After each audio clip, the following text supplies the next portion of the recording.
నాకు నా సైడ్ నుంచి అంటే నా పర్సనల్ క్వశ్చన్ ఇది. సో ఇంటర్వ్యూ ఇంట్లో పెడదామంటే ఎందుకు వద్దన్నారు? మా ఇంట్లో ఏంటంటే ఇప్పుడు మనకి విష్ణు ఛానల్లో ఓకే 1.5 మిలియన్ సబ్స్క్రైబర్స్ ఉన్నారు. ఓకే, మా ఇల్లు మొత్తం మా తెలుసు. ఇల్లు ప్రతి బ్లాక్ తెలుసు. మా సోఫాలో ఆల్మోస్ట్ చాలా ప్రమోషనల్ వీడియోస్ జరిగాయి. ఓకే, ఇప్పటికీ జరుగుతూనే ఉంటాయి, స్టిల్ జరుగుతూనే ఉంటాయి.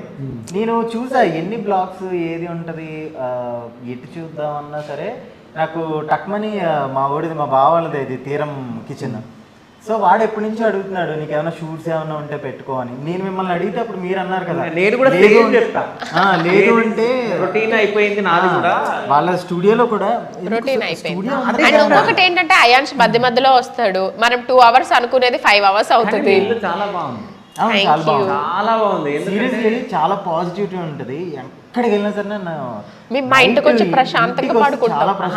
బెడ్ కానీ అవన్నీ చాలా బాగుంది, చాలా బాగుంది. క్యాప్చర్ చేయొచ్చాను నేను అనుకున్నా. ఆ కంప్లీట్ ఇంటీరియర్ అంతా మా డాడీయే చేశారు.